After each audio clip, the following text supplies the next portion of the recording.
Assalamualaikum warahmatullahi wabarakatuh. Perkenalkan, nama saya Diva Rifna Agustina, kelas 109 absen 11. Di sini saya akan menjelaskan mengenai masa praaksara. Masa praaksara berarti masa sebelum manusia mengenal bentuk tulisan. Ada juga yang menyebutnya dengan sebutan masa nileka, yaitu masa tidak ada tulisan. Manusia yang hidup di masa ini ya manusia purba.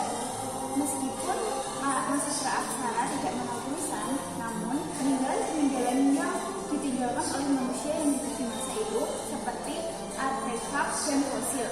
Artefak wujudnya berupa benda-benda purba yang mana bentuk benda tersebut dapat membantu kita untuk memperkirakan bagaimana perkembangan kehidupan manusia. Sedangkan fosil yang berupa sisa-sisa tulang belulang manusia, hewan dan tumbuhan yang sudah membantu agar dapat membantu kita mengenal pertumbuhan fisik manusia pada masa praaksara. Sisa-sisa manusia, tumbuhan, dan hewan-hewan yang telah membantu itu terdapat dalam lapisan-lapisan bumi. Ilmu yang mempelajari masa praaksara adalah paleontropologi, artinya mempelajari bentuk manusia dari yang paling sederhana sampai manusia sekarang. Sedangkan paleontologi adalah ilmu yang mempelajari fosil-fosil, dan geologi adalah ilmu yang mempelajari lapisan tanah. Fosil sendiri dapat dijadikan sebagai informasi mengenai makhluk hidup apa yang ada di bumi. Pada buku 2E, fosil-fosil oleh Dia Rindang, berbagai fosil dijabarkan dan dijelaskan asalnya dalam bentuk animasi sehingga lebih mudah untuk diterima informasinya. Zaman praaksara atau zaman prasejarah ini tidak meninggalkan benda-benda tertulis. Benda-benda bersejarah dapat dianalisis umumnya dengan teknik analisis yaitu tipologi, stratigrafi, dan kimiawi. Pengertiannya sendiri adalah tipologi adalah cara penentuan umur benda berdasarkan bentuknya. Semakin sederhana bentuknya, artinya semakin tua umur benda tersebut. Yang kedua, stratigrafi adalah cara penentuan umur benda berdasarkan lapisan tempat benda tersebut. Yang ketiga adalah kimiawi artinya cara penentuan umur benda berdasarkan unsur-unsur kimia. Kemudian ada corak hidup manusia zaman praaksara. Pada awalnya, corak hidup manusia zaman praaksara dengan cara nomadik, berpindah-pindah. Kemudian mereka mengalami perubahan dari nomaden ke semi nomaden. Akhirnya mereka hidup secara menetap di suatu tempat dengan tempat tinggal yang pasti. Untuk memenuhi kebutuhan hidupnya, masyarakat praaksara menggunakan beberapa jenis peralatan mulai dari yang terbuat dari batu hingga logam. Oleh karena itu, kehidupan masyarakat praaksara telah menghasilkan alat untuk mempertahankan kelangsungan hidupnya. Berdasarkan perkembangan kehidupannya atau corak hidupnya, masyarakat praaksara terbagi menjadi 3 masa, yaitu masa berburu dan mengumpulkan makanan, masa bercocok tanam, dan masa perundagian. Masa berburu dan mengumpulkan makanan bergantung pada alam sekitar. Wilayah-wilayah yang ditempati manusia praaksara adalah wilayah yang banyak menyediakan bahan makanan dan jumlah yang cukup dan mudah memperolehnya. Wilayah tersebut juga memiliki banyak hewan sehingga manusia praaksara mudah untuk berburu hewan. Manusia yang hidup pada zaman berburu dan mengumpulkan makanan ini diperkirakan satu masa dengan zaman paleolitik. Bercocok tanam. Bagi mereka dengan bercocok tanam, dirasakan persediaan makanan akan tercukupi sepanjang tahun tanpa harus membuka ladang lagi. Selain bercocok tanam juga, mereka mengembangkan hewan ternak untuk dipelihara. Manusia yang hidup pada masa ini diperkirakan satu masa dengan zaman Neolitikum. Secara geografis, pada zaman ini sangat menggantungkan iklim dan cuaca alam. Hal ini sangat dibutuhkan untuk bercocok tanam. Hasil dari panen juga sangat dipengaruhi oleh kondisi tekstur tanah yang digunakan. Corak hidup manusia zaman praaksara pada masa ini diperkirakan satu zaman dengan masa perunggu.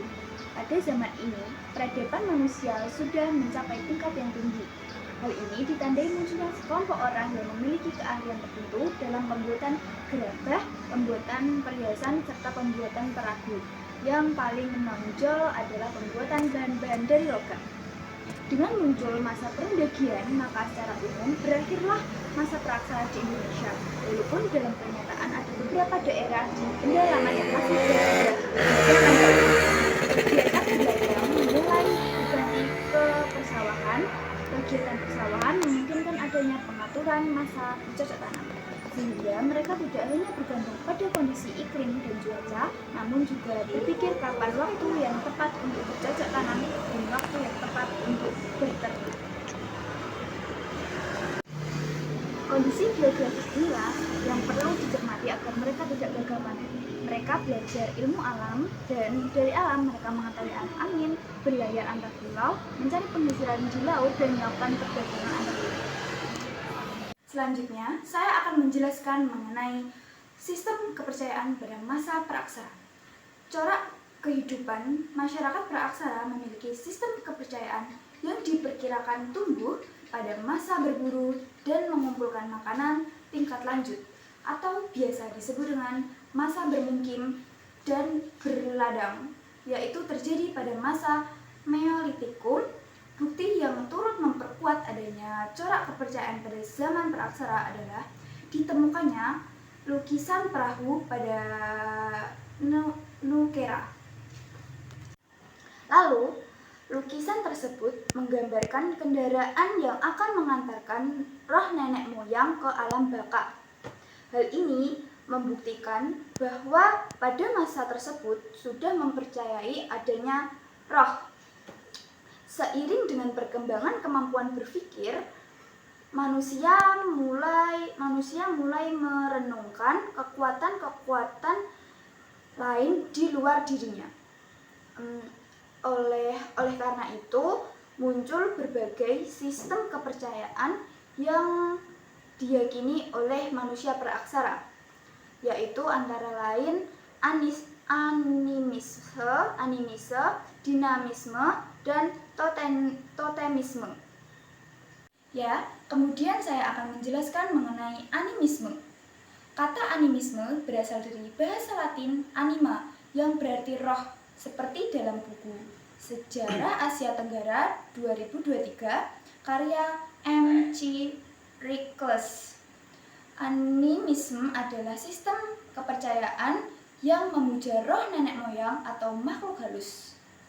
Karakteristik manusia praaksara yang mengaut kepercayaan ini adalah mereka yang selalu memohon perlindungan dan permintaan sesuatu kepada roh nenek moyang, seperti meminta kesehatan, keselamatan, dan lain-lain. Oke, selanjutnya saya akan menjelaskan mengenai yang kedua, yaitu dinamisme. Kata dinamisme berasal dari bahasa Inggris dynamic, yang berarti daya, kekuatan, dan dinamis. Dinamisme adalah kepercayaan terhadap benda-benda tertentu yang dianggap memiliki kekuatan supranatural seperti pohon dan batu besar. Dan unsur dinamisme lahir dari ketergantungan manusia terhadap kekuatan lain yang berada di luar dirinya. Manusia pada masa praaksara ini memiliki banyak keterbatasan, sehingga mereka membutuhkan pertolongan dari benda-benda yang dianggap mampu memberi keselamatan. Ya, selanjutnya saya akan menjelaskan mengenai totemisme. Yang ketiga, totemisme. Apa itu totemisme? Totemisme adalah sistem kepercayaan yang menganggap bahwa binatang atau tumbuhan tertentu memiliki kekuatan supranatural untuk memberikan keselamatan atau malapetaka kepada penganutnya. Manusia zaman praaksara yang menganut kepercayaan totemisme cenderung mengeраmatkan binatang atau tumbuhan tertentu, sehingga mereka tidak diperbolehkan mengonsumsi binatang atau tumbuhan tersebut.